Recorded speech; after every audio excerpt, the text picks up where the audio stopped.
TypeScript comments comments का use हम क्यों करते हैं कि अगर आपका प्रोग्राम कभी भी कोई और यूजर यहाँ पर रीड आउट करे तो उसे पता चले कि आपने इस कोड के अंदर क्या चीज प्रोवाइड आउट की है। मिसाल के तौर पे मैं यहाँ पर एक सिंपल टेक्स्ट लिखती हूँ जिस तरीके से कि in this tutorial we are going to learn about comments and TypeScript.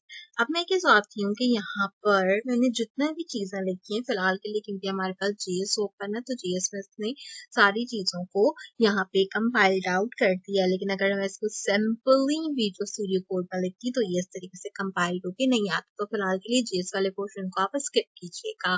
सिर्फ और सिर्फ हम यहाँ पर टाइपस्क्रिप्ट का जो हमारा पोर्शन है उसके बारे में बात करते हैं। तो मैंने यहाँ पर एक लाइन लिखी है कि in this tutorial we are going to learn about comments in the TypeScript. अब मैं चाहती हूँ कि जब मेरा प्रोग्राम रन हो तो ये जो कमांड मैंने यहाँ पे टाइप की है ये एग्जीक्यूशन प्रोसेस में नहीं जाए, क्योंकि अगर आप सिंपली जेएस का रिजल्ट देखो तो उसने इन को एक यहाँ पर अलग से फीचर डिक्लेयर किया है, देन दिस ट्यूटोरियल, इस तरीके से उसने हर एक चीज को जो है वो अलग अलग कर डिफाइंड आउट कर लिया है मेरे प्रोग्राम के अंदर। तो मैं क्या करूंगी कि सिंपली अपने कीबोर्ड से कंट्रोल एंड क्वेश्चन मार्क का यूज करूंगी एंड ये पूरी लाइन यहाँ पे कमेंट्स में शिफ्ट आउट हो जाएगी। एक तो इसका कलर चेंज हो गया, ये ग्रे कलर में शिफ्ट हो गई ना। अगर अब आप जावास्क्रिप्ट में देखो तो जावास्क्रिप्ट इसको रीड आउट नहीं कर रहा। तो इस तरीके से आप यहाँ पर single line comments and multiple line comments को डिक्लेयर कर सकते हैं। ये बिल्कुल उसी तरीके से जैसे हम आज तक जावास्क्रिप्ट में डिक्लेयर करते आए हैं अपने कमेंट्स को। तो उम्मीद करती हूँ कि आपका जो कॉन्सेप्ट है यहाँ पर कमेंट से रिलेटेड वो